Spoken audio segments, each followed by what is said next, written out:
vas avec moi. Attends. Hé.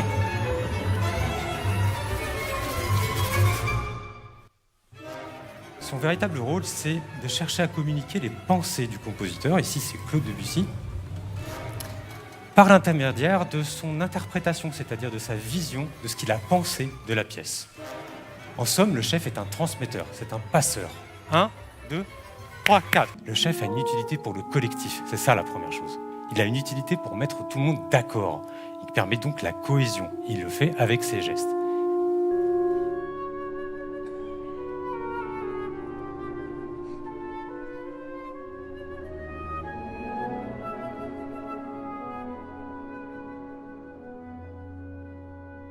مرحبا واهلا وسهلا فيكم بحلقه جديده من زغاريد. ضيفي لليوم قائد الاوركسترا اللبناني الفرنسي مارك حجار، صاحب نظره خاصه جدا فيما يخص الحفل الموسيقي الحي او الكونسير دو ميوزيك كلاسيك وتطوره تاريخيا. ضيفي اليوم ربي بفرنسا، بيفهم عربي بس بفضل بما يخص الأمور التقنية يعبر بلغته الأم إذا صح القول. Marc Hadjar, bienvenue. Merci de me recevoir chez toi aujourd'hui. Bienvenue Nadim, bienvenue chez moi. Voilà. Je commence par le commencement. De quoi souffre le monde du spectacle musical vivant et celui du concert aujourd'hui? C'est une vaste question. Il faut déjà savoir d'où on parle. Est-ce qu'on parle du monde du spectacle ici en Europe, en France en particulier, ou ailleurs dans le monde? Alors on va essayer de se focaliser surtout sur la France et sur les pays occidentaux, parce que les conditions ne sont pas les mêmes ailleurs. Et si on veut parler du monde du spectacle musical, disons orchestral, ou en tout cas qui est lié à la musique classique, il y a beaucoup d'enjeux auxquels il doit faire face. Citons-les. Là actuellement il y a une vaste crise parce que les coûts sont très élevés. Et avec les différentes crises dues à l'énergie, etc., les choses se sont empirées depuis le Covid, depuis la pandémie. Et maintenant, il y a de moins en moins de spectacles programmés, notamment pour la saison prochaine, que ce soit en opéra, en orchestre, en petite formation, et que ce soit les orchestres institutionnels, et là je parle de la France, ou les orchestres indépendants, les ensembles indépendants, qui ont de moins en moins de moyens. Et c'est une illustration de la crise actuelle qui va nécessairement donner de moins en moins d'offres de concerts sur le territoire. Et c'est aussi le cas, en fait, malheureusement, dans d'autres pays européens. Il n'y a pas qu'en France que c'est comme ça. C'est d'ailleurs très critique en Angleterre. Depuis longtemps, c'est le cas en Italie aussi. En Allemagne même, qui est un pays de tradition très, très ancré dans la musique classique ou dans la musique en général, souffre aussi de ces problèmes. Alors, il y a cet enjeu de financement, il y a cet enjeu d'offres culturelles, et il y a aussi un enjeu de qu'est-ce qu'on veut présenter au public, et quels sont nos publics aussi. Ça a beaucoup évolué, cet aspect-là, depuis tout le XXe siècle, mais notamment après la guerre, mais après, on va dire plutôt dans les dernières 30 années, à peu près, 30 années. Si tu me permets juste de creuser dans cette dernière idée que tu as proposée, celle de savoir qu'est-ce que le public véritablement veut. Et alors on parle là d'une offre culturelle.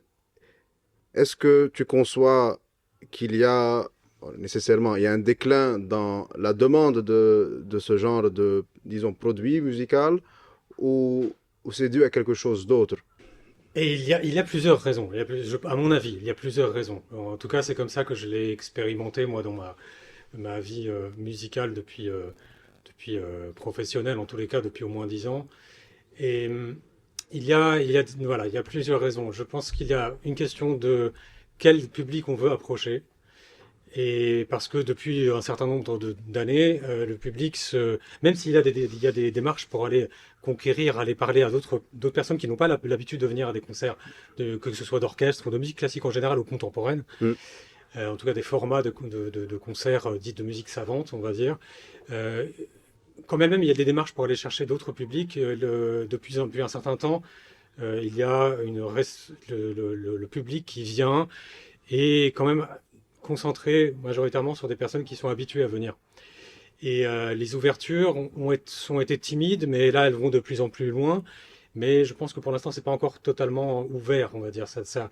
Et l'autre chose, c'est qu'il y a pléthore d'offres musicales, culturelles, Hmm. et qui font en fait concurrence à la musique dite classique, dite contemporaine, en tout cas à la forme de musique savante, en orchestre, en grande salle de concert ou en petite salle de concert.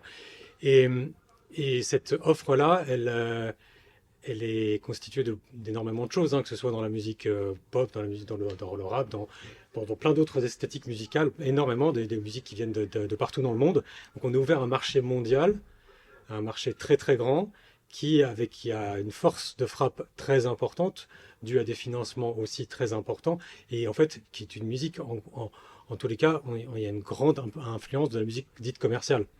Et cette musique dite commerciale, bah, elle a, comme je disais, une très grande force de frappe, beaucoup de marketing et une utilisation maintenant, depuis quelques années, des réseaux sociaux énorme qui permet de prendre un public très très large et de plus en plus jeune. Et autre chose que je veux dire là-dessus, c'est que les, euh, pour un certain nombre de ces musiques-là, on fait face surtout à une espèce de culture du divertissement. Du Oui, divertissement, vraiment. précisément là, tu mets le doigt sur une problématique importante relative à la nature de cette forme d'art qui serait produite de manière plus optimale dans une salle de concert que serait-ce sur les plateformes de streaming. Mais comme tu viens de le dire, on a du mal à faire venir les gens dans les salles de concert parce que ceci requiert un effort de déplacement. Euh, N'y a-t-il pas d'autre manière d'encourager les gens à franchir ce pas, bien qu'ils sortent en soirée et tout ça? Tout à fait. Il y a une chose qui s'est passée. Je pense que il y a eu une accentuation du phénomène avec la crise de la pandémie, qui ont fait on savait qu'on pouvait bénéficier d'une musique de haute qualité chez soi, avec des équipements maintenant qui sont de moins en moins chers, etc. Donc ça a peut-être aussi incité les gens à ne pas forcément ressortir. Mais je crois que c'est pas si vrai que ça. Je n'ai pas les chiffres en tête, mais les fréquentations, en fait, suivant par exemple, si on parle des salles de concert, ça dépend peut-être des villes. Si j'ai bien regardé les dernières fois, ou des opéras, des villes en l'occurrence, ou des salles de concert, la fréquentation est revenue dans certains endroits et pas vraiment dans d'autres. Et, et je pense que c'est on peut tout à fait inviter les gens à venir parce que la question de écouter chez soi dans son salon, comme ici, avec peut-être une bonne enceinte, un bon système son, même peut-être pas un très bon, on peut avoir juste une petite enceinte et ça donne déjà plutôt un son qui il y a 5 ans n'était pas encore le même. Et bah, c'est une expérience solitaire. Même si tu invites des amis, c'est une expérience Ah, solitaire. C'est une expérience où tu es entre quatre murs, quand tu vas à un concert, encore une fois, ça vient aussi du mot concert, tu partages quelque chose, tu partages l'intimité de cette présence, de l'expression artistique, en l'occurrence musicale, avec les musiciens. Ils peuvent être sur scène, ils peuvent être pas loin de toi, ils peuvent être partout, donc il y a un côté très humain, de lien, et la production du son, elle est devant toi, elle est là. Elle est là, tu la sens directement, tu la sens corporellement aussi. C'est pas pareil que de le sentir à travers les ondes ou à travers les fils électriques. Quand bien même c'est de mieux en mieux. C'est cette présence humaine, c'est le fait de s'engager, c'est pas simplement de se déplacer, c'est de s'engager. Il y a une question d'engagement. Je pense que là, c'est un mot important. Il y a une question d'engagement des gens, des personnes, à venir prendre le temps de se déplacer dans un lieu pour dédié ou pas pour d'ailleurs pour ça, mais qui nous permet de participer à un rituel, voilà, alors. il y a un peu voilà, il y a une question de rituel, tout à fait. Parlons par exemple du phénomène d'applaudissement dans les Mhm. concerts. Quelque chose qui est aujourd'hui banni entre les mouvements. Est-ce que c'était le cas avant? Et Euh, pourquoi le devient-il aujourd'hui, sinon? Alors c'est intéressant. Maintenant, je parle sous la responsabilité des musicologues et historiens. Je crois comprendre que, euh, en tous les cas, avant justement l'essor des salles, notamment des salles de concert, et puis des orchestres romantiques, euh, le rapport entre les publics, là où ça commençait à se démocratiser, donc en la fin du XVIIIe siècle, fin du XVIIIe siècle, les rapports entre le public et les musiciens étaient complètement différents. Il y avait une espèce de spontanéité des réactions du public, donc des applaudissements. Je ne sais plus si vraiment ils applaudissaient, mais en tout cas, ils s'exprimaient, même vocalement. Et puis, il n'y avait pas forcément la même question de salle de concert, donc les gens ne s'asseyaient pas forcément de la même manière que maintenant, ils étaient même debout, enfin voilà, tout était différent. Et il y avait une question de spontanéité avec le rapport au concert. Il y avait quand même une écoute, hein, attention, il y avait quand même une écoute, je pense, hein, d'après les écrits, mais il y avait une véritable spontanéité. Et la question du silence et ensuite de l'applaudissement qui ne se faisait plus qu'à la fin, il me semble qu'elle est apparue dans le début 18-19e, je crois. J'avais cru lire que c'était dans les alentours des 1820, quelque chose, mais ça a commencé, ça s'est progressivement répandu dans le 19e siècle, jusqu'à la fin plutôt du siècle, je crois. Et c'est d'ailleurs, il me semble il y a je ne sais plus si ça vient surtout d'Allemagne d'ailleurs, mais ça venait d'une idée que on commençait à accueillir chacun dans le salle de concert, dans le concert, d'égal à égal avec les autres. Évidemment, c'était encore pas ouvert à tout le Mm. monde, mais maintenant, on pouvait y avoir accès. Et on était censé être égal à égal avec la haute entre guillemets, l'aristocratie, la haute bourgeoisie. Et ce fait d'être en silence, de ne pas réagir, nous permettait de vivre la même chose que son voisin. La même chose, chacun vivait un moment précieux. Et, mais en même temps, ça a amené à une autre forme de rapport Mais aux musiciens. qu'en penses-tu de cette détérioration de la spontanéité? Où te positionnes-tu C'est- là-dessus? Là, vraiment, je faisais une espèce de panorama, mais je pense on a hérité de ça maintenant. Depuis, même si ça a changé hein, quand même depuis, mais la tradition du concert est héritée notamment de cette époque-là et du fait de venir comme un rituel, s'asseoir, la scène devant, les musiciens sur scène, à distance, le public sur les rangs, etc. Et on arrive, on applaudit, on s'assoit, on écoute religieusement, on se concentre et puis on applaudit à la fin. Bon, ça n'a pas empêché à certains moments qu'il y ait des gens qui, comme à la création du Sacre du Printemps, que Oui. les gens soient offusqués et crient et jettent des choses sur la scène. Et ça arrivait aussi dans l'opéra. Bon, mais je Remarque pense, que ça n'arrive plus. je sais pas si ça arrive plus, je sais pas si ça arrive plus de cette manière. Non, oui, mais c'est en fait, si on prend juste l'exemple du Sacre du Printemps et toute la réaction qui a eu lieu à la première, c'est peut-être le seul et dernier exemple de l'époque qu'on pourrait Peut-être, citer. peut-être, je sais pas, peut-être. Ouais. On n'aurait plus des exemples pareils après. On parlerait plus d'un scandale à la première de, je sais pas, 4 chants pour franchir le seuil de Ah, Grisé. ouais, peut-être. Ça arrive encore un peu dans l'opéra, hein. Il y a des gens qui s'expriment à la fin des premières des opéras, notamment lorsqu'il y a, pas forcément sur des nouveaux opéras contemporains, je veux dire des nouvelles pièces écrites, mais quelquefois sur les mises en scène, par exemple. Hmm. Les gens s'expriment encore, hein. C'est pas de la même manière à l'époque, il y a plus d'un siècle, à la création du sacre, mais quand même. Alors, maintenant, qu'est-ce que j'en pense? Qu'est-ce que j'en pense, moi, de ça? Oui, J- J'ai envie de dire, c'est bien qu'on ait plusieurs façons, plusieurs formats de conserve, Maintenant, on a besoin de s'ouvrir on a besoin que les choses s'ouvrent de plus en plus, je pense, pour renouveler un peu. C'est facile peut-être de dire ça, mais pour renouveler l'expérience du concert. Mais je pense que c'est aucunement un problème si les gens pendant un concert qu'ils s'expriment. Ça me pose aucun problème. Le plus important là-dedans, c'est surtout qu'on puisse avoir la qualité d'écoute. Parce que on travaille avec l'orchestre et c'est évidemment pas très peu enfin très rarement amplifié. Donc on a besoin de cette qualité d'écoute parce que les nuances sont pas comme un concert de rock à 120 décibels, je ne sais pas. Ou quoique ça peut arriver dans l'orchestre ça. Mais en tout cas, c'est pas tout le temps comme ça. Donc on a besoin de la qualité d'écoute, mais j'ai aussi besoin du retour du public. Et moi, ça me pose aucunement problème, et je l'ai fait avec certains projets, que le public s'exprime, que le public puisse venir dans une circonstance qui marche bien, hein, euh, prendre part au concert, être au milieu du concert, être pas loin des musiciens, entendre comment ça se passe. Et je pense que pour certains, pour des publics qui n'ont pas l'habitude, c'est très intéressant de fonctionner comme ça.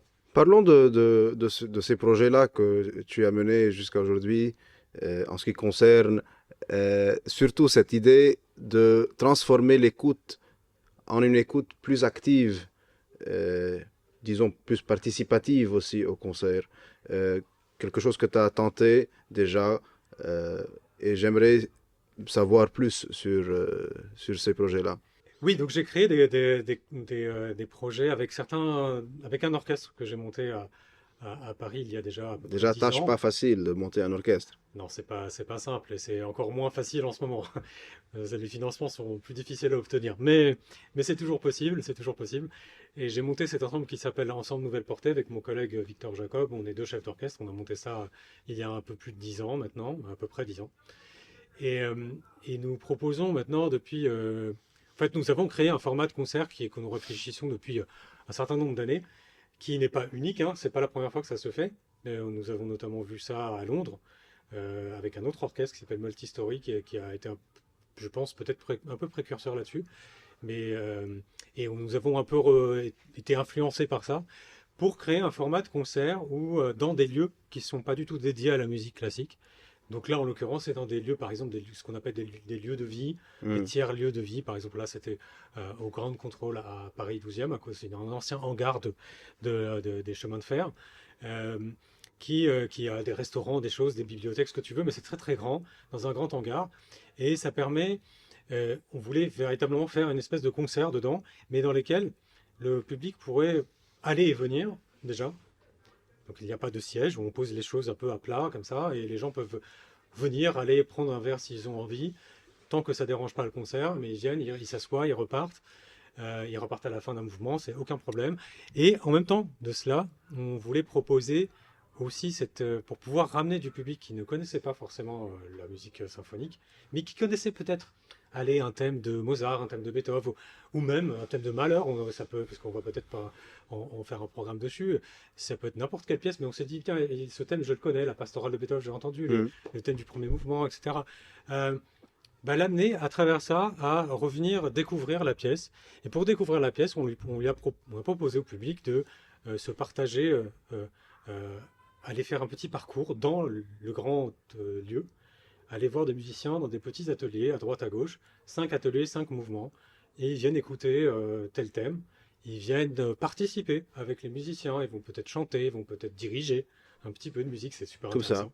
Où ils vont faire des rythmes, et après ils se disent, ah oui, j'ai compris le thème, j'ai compris le rythme, je sais comment l'orchestre fonctionne, comment le chef il fonctionne. Alors là, on parle de séparation des familles d'instruments dans des loges séparées ou dans un espace où ils se trouvent éparpillés ou Et juste... c'est des espaces un peu clos dans le lieu. Donc Ok, comme ça, on est un petit peu acoustiquement séparés, mais ouais. même si finalement on entend quand même ce qui se passe à côté, mais on essaie de garder quand même un peu Et de. les gens se baladeraient entre ces espaces-là. Oui, là en l'occurrence, ils venaient 6 7 minutes par atelier, puis partaient un autre, puis on faisait tourner comme ça. On faisait tourner les gens. Et ils apprenaient, donc ils pouvaient, soit ils savaient déjà, mais ils se disent, ah oui, maintenant c'est la flûte qui fait ça, ah oui, Hmm. maintenant c'est le violon, ah oui, ok, je comprends, maintenant l'autre, c'est le violoncelle qui accompagne. Et ah, le chef, il fait comme ça pour pouvoir mettre les gens ensemble, ou il donne la nuance de cette manière pour avoir les trombones qui rentrent, ou pendant l'orage, etc. Et, euh, ou le roulement de timbales pendant l'orage plutôt. Et après ça, après une petite heure et demie, ils viennent écouter la pièce en entier. Et là, les gens peuvent être autour de l'orchestre, peuvent venir se mettre à côté d'un musicien tant que ça ne le dérange pas, et puis ils écoutent. Ils se disent, ah oui, ok, je l'ai appris comme ça, je l'ai écouté comme ça. Ah, cette fois-ci, peut-être que la prochaine fois, je sais pas, je vais aller voir un autre concert de Beethoven, et tel quel, j'ai pas besoin d'aller apprendre telle ou telle chose, mais je vais aller l'écouter. Alors, deux choses là. Est-ce qu'on pourrait imaginer qu'il y a un mythe qui est en train d'être détruit, celui de l'orchestre, dans le bon sens, où on détruit un mythe pour peut-être se renouveler. Mais aussi, il y a cette idée du tour de magie et du magicien. Et quand le magicien dévoile comment est fait le tour de magie, ceci ne devient plus magie. Est-ce qu'il y a un danger là de détruire le, la magie de l'orchestre en faisant ça? Ou comment le vois-tu? Je pense pas, mais c'est très joli comme image le tour de magie c'est-à-dire un peu le secret dans l'orchestre. Si on le dévoile trop, est-ce qu'on perd quelque chose? Je pense pas. Je pense pas. Je pense que c'est peut-être pas fait pour tout le monde, évidemment, mais c'est une méthode d'approche du public pour le ramener plus vers cette, euh, cette culture-là de l'orchestre, du collectif orchestral, de la tradition musicale, en l'occurrence européenne, mais qui maintenant ne l'est plus, hein, parce que ça a été ouvert sur le monde, mais et de se réapproprier un peu les œuvres symphoniques. Nous, à la suite de ça, euh, on veut que le public, on a posé des questions Mm. d'ailleurs, on Oui, veut que le public, ils se disent, ok, est-ce que je vais aller voir un concert maintenant dans une salle, à la Philharmonie, à Châtelet, ce qu'on veut. Et la plupart nous ont répondu, je crois, je ne sais plus, c'était l'échantillon, on a fait 75 à 80%, on dit, ok, oui, je vais aller écouter prochainement un concert. Maintenant, j'ai moins peur d'y aller, je me sens plus légitime peut-être à aller, j'ai compris comment ça fonctionne, alors là, je vais maintenant être attentif à ce qui se passe avec les musiciens sur la scène, etc. Mais attention, c'est une expérience différente, c'est manière de... Il ne faut pas forcément opposer les deux. passons, si tu le permets, à une partie conséquente, je dirais, de ta personnalité, qui est le Liban. Bien que tu as déjà dirigé au Liban, mais mon approche serait de savoir ton avis sur des questions qui me préoccupent euh, vis-à-vis la situation actuelle et la situation qu'on a héritée depuis plus d'une vingtaine d'années, depuis la création de cet orchestre dit orchestre philharmonique, bien que peut-être il aurait la taille d'un symphonique, mais mettons ça de côté, on a les antipodes. Okay. Là, je suis en train de t'offrir et offrir à nos auditeurs un panorama de l'activité des chefs au Liban. On a les chefs qui répètent le même répertoire, ils ne s'aventurent pas dans de nouvelles pièces. Il y en a d'autres, salués bien sûr pour leurs efforts, qui entament des tâches d'envergure et des pièces considérables euh, et renouvellent le répertoire chaque année. On pourrait leur reprocher, certains le reprocheraient, que ces gens-là sont en train de s'aventurer dans du répertoire qui est indomptable pour eux pour le moment. Et, et qu'en penses-tu de ça? C'est un extrême, ce sont deux extrêmes, je dirais. Et quel serait ton avis à propos de ces expériences? Ok, tu m'as donné les deux extrêmes. Ouais, Très bien, ouais. très bien. J'ai envie de te donner une autre voie. Moi, je veux travailler des pièces de répertoire ou des choses que l'orchestre connaît pour les perfectionner. Ok, on garde une partie de ça. Et tu combines avec des nouveautés, des prises de risque. Moi, je les prends, les prises de risque. Il n'y a aucun problème. Ça peut ne pas plaire. Et c'est pas un- mais c'est une envie d'aller partager de nouvelles choses. Et je continue sur deux chemins parallèles. Et je navigue de manière intelligente là-dessus. Et attention, on va pas proposer n'importe quoi. On va pas proposer des choses qui vont mettre l'orchestre en danger. Ah, je ne sais pas si personne ne va aimer ça. Mais en même temps, on prend une prise de risque. Et la prise de risque, moi, je les prends. Je les prends très souvent dans mes programmes. Parce il nous faut quelque chose de nouveau. Il nous faut de la nouveauté. Il nous faut ouvrir à autre Même chose. si la technicité ne le permet pas. La technicité, tu la travailles. Tu regardes si, à ce moment-là, la technicité permet de faire telle ou telle pièce. Mais ça, tu le vois au moment. Tu le vois quand tu as déjà travaillé, tu commences un programme, tu fais OK, je vois ce qu'on peut faire. Tu prends un programme, premier programme, un programme plus confort, peut-être, OK, tu regardes comment ça réagit, comment ça fonctionne. Deuxième, tu te dis OK, je vais introduire ça maintenant, cette nouvelle pièce, par exemple, je sais pas, pièce d'orchestre symphonique du XXe siècle, un compositeur français, je ne sais pas. Et je dis OK, on va la rentrer dedans, on va voir si là on peut prendre ce niveau-là. OK. Et puis au fur et à mesure, tu bâtis comme ça, un par un, un par un. Et après, tu proposes des créations, tu proposes de nouvelles pièces, des jeunes compositeurs, des compositeurs libanais. Tu leur donnes l'occasion de pouvoir se produire devant leur public. Mm. Mais il faut y aller étape par étape. Étape par étape. Et ça se fait, ça peut se faire, ça se fait intelligemment, c'est tout. Tu penses qu'un chef peut s'abriter derrière le fait qu'il est en train de répéter la même œuvre par souci de perfectionnement est-ce que c'est une excuse valable ou Bah, tout dépend de véritablement si tu la présentes tout le temps parce que tu te dis ok il faut la perfectionner mais qu'en fait au final la chose n'avance pas plus que ça parce on reste enlisé peut-être dans le fait de recommencer toujours la même chose Hmm. et que ça ne nous permet pas de sortir de là, ça devient une routine. Moi je veux pas de routine. Je veux un perfectionnement, ok. Une routine, non. Ça m'intéresse pas. Je pense que ça n'intéresse pas forcément beaucoup de musiciens.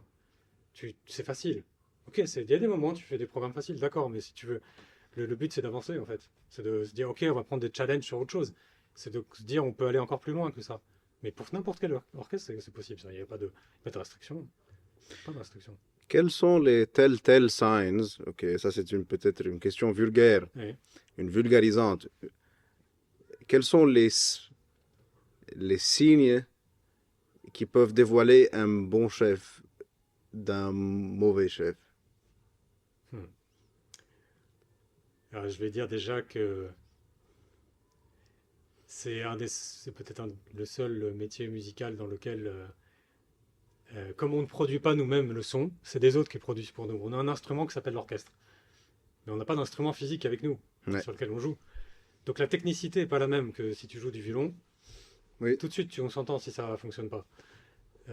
Par contre, si c'est, tu peux avoir des gens qui fonctionnent, qui dirigent dans l'orchestre. Enfin, pardon, les musiciens dans l'orchestre, ils peuvent jouer tout seuls et toi, tu peux faire n'importe quoi devant, ça marchera.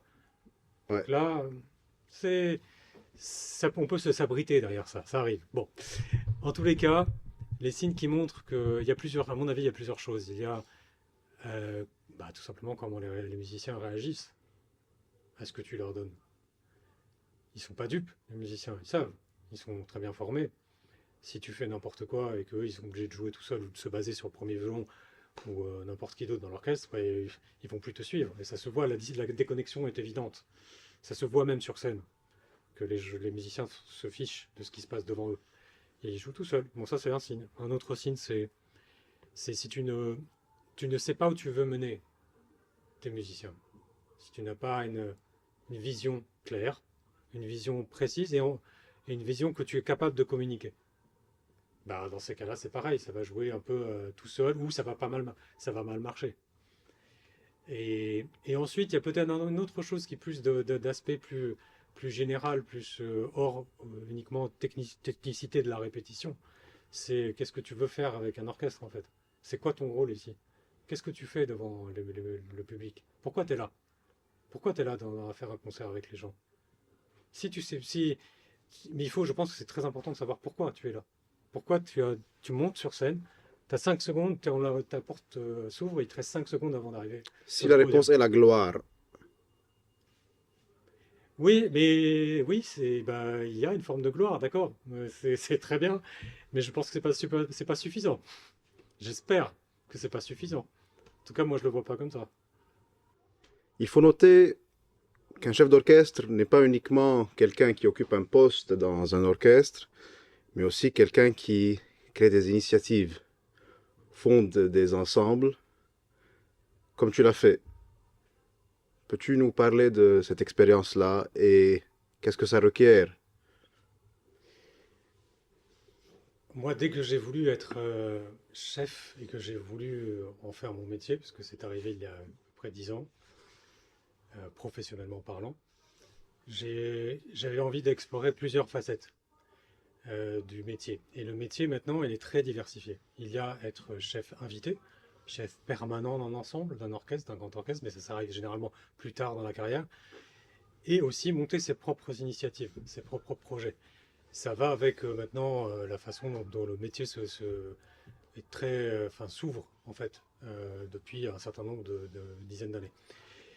Et donc j'ai créé deux ensembles. Il y en a un qui donc on en a parlé un peu, qui s'appelle Ensemble Nouvelle Portée, qui est basé à Paris, qui a à peu près 10 ans. Donc j'ai monté avec mon collègue Victor Jacob, on est deux chefs, et on a maintenant créé ces formats de concerts participatifs avec les publics dans des endroits complètement non destinés Oui, à la musique symphonique. Et avec toujours une part de création, une part de jeunes talents qui viennent de faire des concertos, etc. On a toujours ça et ça continue de fonctionner. C'est un ensemble, un orchestre de chambre, donc on peut être entre 30 et 35 et 50 Donc c'est des grosses productions qui demandent aussi pas mal d'argent, surtout en ce moment. Et j'ai aussi un autre ensemble qui a été monté avec des collègues de l'Académie de l'ensemble moderne, qui est donc à Francfort. Donc c'est l'ensemble moderne qui est un des plus grands ensembles de musique contemporaine les plus réputés au monde. Oui. Et pour lequel donc j'étais dans leur académie il y a 4 ans, et avec certains de une académie qui dure 1 an, et avec certains des musiciens qui étaient avec moi, on a aussi monté un ensemble il y a 2 ans, qui s'appelle Diaphonix, et qui et lui est dédié à la création contemporaine, vraiment, vraiment à la création. C'est un ensemble de 10 musiciens maximum, avec on met des compositeurs associés, on fait des créations de compositeurs, et notamment là c'est des créations avec pas uniquement de la musique, mais avec des créations multidisciplinaires qui là, en l'occurrence pour la prochaine, implique une création digitale, c'est-à-dire numérique, vidéo, qui pourra être projetée dans un lieu, etc. Et on a envie de faire ça, d'avoir ce côté interdisciplinaire, multidisciplinaire, qui permet aussi de renouveler un peu le concert. Et donc ces deux ensembles sont très très différents, ils n'ont pas les mêmes moyens, pas les mêmes ambitions, pas les mêmes objectifs, mais j'ai beaucoup à cœur de les mener de concert, et en tout cas tant que c'est possible.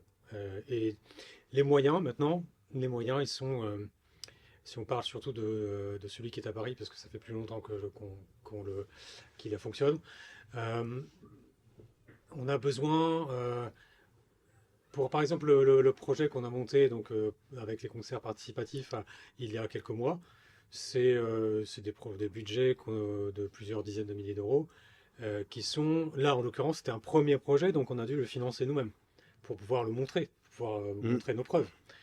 Et donc on l'a financé quasiment intégralement avec une grande partie surtout de mécénat privé et une partie de financement public. Voilà. C'est de plus en plus, pour être très franc, c'est de plus en plus difficile d'obtenir des financements, notamment publics, parce que les conditions sont de plus en plus strictes pour avoir il faut avoir un certain nombre de concerts déjà prévus, vendre des concerts à des festivals, etc. Et c'est maintenant compliqué. C'est compliqué. Mais on peut toujours s'en sortir. Il faut savoir être inventif et peut-être réduire un peu les prestations. Mais bon. Tu as parlé de création multimédia Multidisciplinaire en tout ou cas. multidisciplinaire, Ouais. euh, quelque chose qu'on pourrait voir en parallèle, disons, dans le monde de l'opéra aussi, qui est un acte artistique multidisciplinaire qui Mm. incorpore Mm. et la musique, et la danse, et la chorégraphie. Et, et j'aimerais parler de ce parallèle-là entre ton travail, notamment dans le monde de l'opéra, et ta collaboration avec notamment Georges Benjamin, et le fait d'opter vers un ensemble qui se concentre sur le travail multidisciplinaire, mais de nature contemporaine. Ouais. Alors, ouais, déjà pour dire que moi j'adore le format opératique, l'opéra en tout cas, le monde de l'opéra, c'est quelque chose enfin, j'adore être dedans. J'adore être dedans, j'adore être. C'est une grande famille, c'est une grande maison. Tu n'as pas que des gens liés à la musique. Tu as souvent voilà, tu as tout ce qui est t'as tout le côté technique derrière, la mise en scène, la scène, la question de la création de la mise en scène, la conception de tout ça, plus en plus le rôle, évidemment le rôle important de la voix. Et ça, moi, j'aime beaucoup travailler avec les chanteurs. Et c'est quelque chose que j'ai envie de développer de plus en plus. Et j'ai la chance de pouvoir en faire davantage c'est en ce moment et dans les années qui viennent. Euh, c'est c'est un peu ce côté d'art total de l'opéra, de pouvoir combiner tout ce qui a trait à l'écoute, au visuel, et même voilà, cette espèce d'être entouré de tout ça. Et bon, ça, c'est des racines historiques très importantes, hein, bien sûr, mais j'adore j'adore vraiment faire ça. Et on parlait de George Benjamin, moi, je suis très véritablement ravi de pouvoir euh, avoir l'occasion de travailler plusieurs fois avec lui depuis déjà 3 ans, un peu moins de 3 ans. Je l'ai rencontré justement à l'ensemble moderne parce qu'il vient régulièrement les diriger avec ses pièces à lui, des pièces instrumentales en l'occurrence, hein, pas forcément vocales ou pas du tout opératiques, mais surtout instrumentales. Et il a des magnifiques pièces instrumentales comme At First Light, qui est une magnifique pièce pour ensemble et qui est une de ses pièces les plus réussies, vraiment.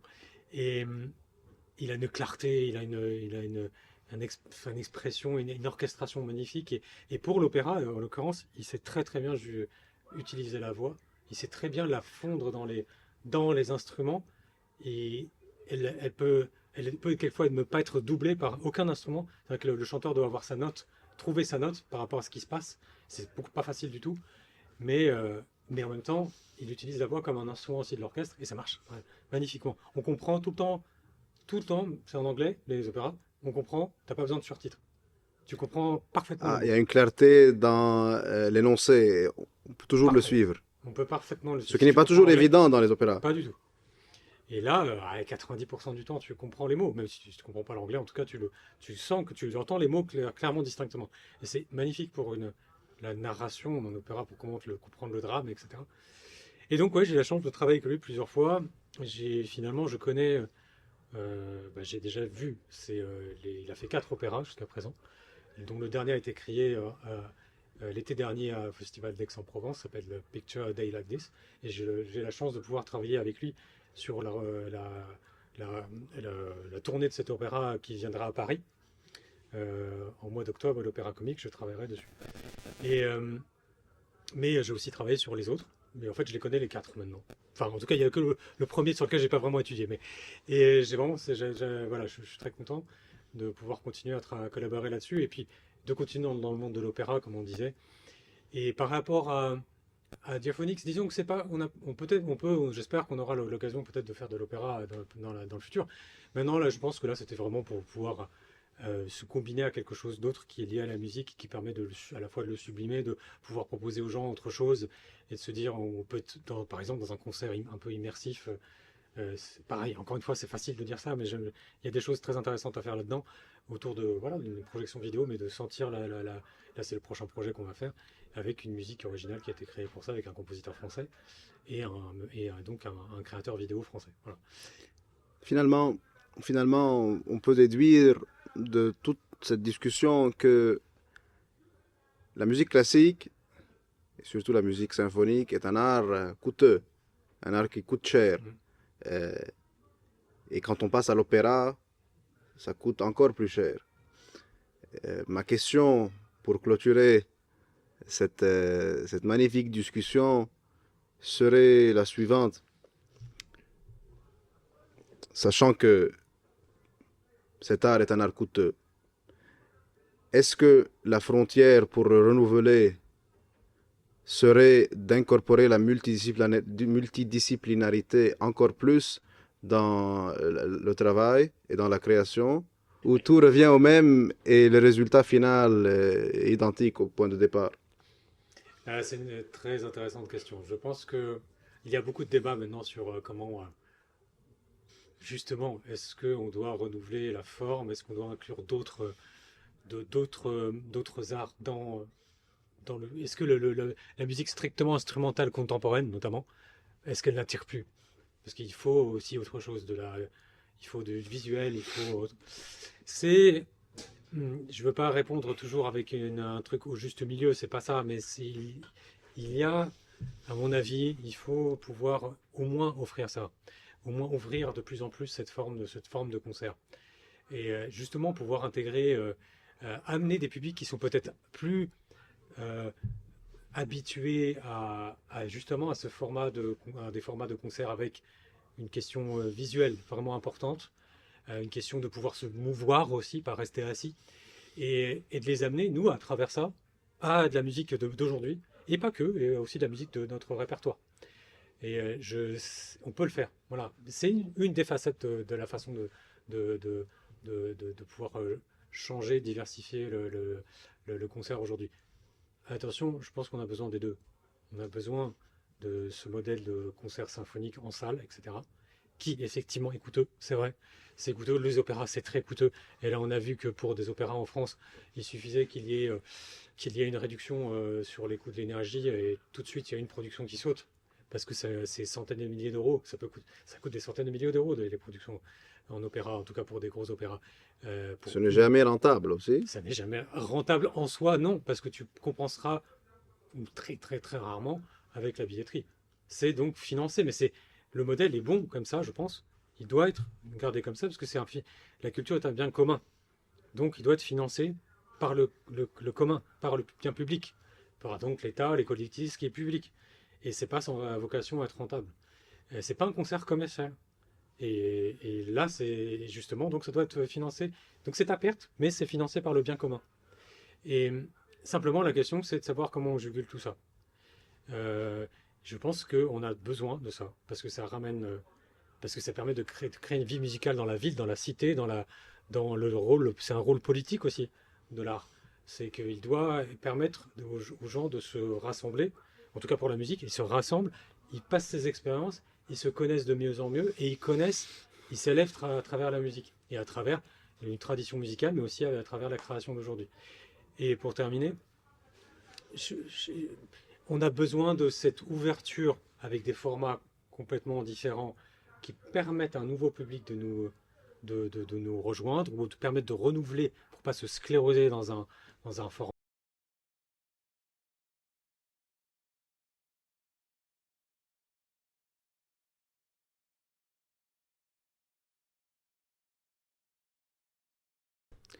Pourquoi on fait toujours cette distinction entre le culturel et le commercial? Et pourquoi est-ce que on insiste toujours sur le fait que la culture c'est un bien commun, c'est quelque chose qui doit être euh, aidé par le secteur public et comme si il ne pourrait jamais tenir sur ses pieds tout seul. Euh, Alors, je pense qu'il y a, à mon avis, il y a là, on parlait quand même surtout d'un modèle européen. Aux États-Unis, ça fonctionne différemment. Les ensembles, les orchestres sont très peu subventionnés par l'État. Mais ils ont des patrons, des mécènes importants mais c'est pas simple, c'est tout simplement parce que la culture disons de la philanthropie, et c'est aussi le cas d'ailleurs dans les pays anglo-saxons en fait en général. Le bien commun est peut-être déterminé peut-être considéré par des personnes en particulier ou par l'État. Bon, ça dépend des traditions, des cultures de chaque pays. Ça. Tout ce que je veux dire, c'est que on a besoin que ça reste financé parce que c'est censé être un bien commun. C'est tout. Maintenant que ça soit financé par le privé ou le public, suivant les différents modèles, tant que la liberté artistique est là. Ça, c'est important, tant que la liberté artistique est là. Tant qu'on ne t'impose pas de faire que du répertoire classique du Beethoven parce que c'est ce qui ramène les gens. Et c'est ça, plus être dans la liberté artistique en l'occurrence. C'est important d'en faire, mais il faut faire autre chose. Et tant qu'il y a ça, voilà, on a besoin. L'art en général, c'est ce qui nous. Voilà, je l'ai déjà dit, ça nous permet de nous élever, ça nous permet de nous sortir de notre quotidien, permet de trouver une échappatoire autre, trouver un sens aussi à notre vie. Et ça nous permet de créer, notamment dans les moments de concert, ce lien social dont on a tant besoin aujourd'hui et qui permet notamment de pacifier les relations entre les gens. Et moins on a ces moments-là, plus c'est compliqué, simplement dans la société. Donc on a besoin de ça et c'est le bien commun de tous. Marc Hadjar, merci pour le temps que tu m'as accordé aujourd'hui. C'était un échange merveilleux et bonne continuation. Merci Yanadim et à la prochaine. على الفرشة هلا نحن بنعمل هيك يعني هلا اوكي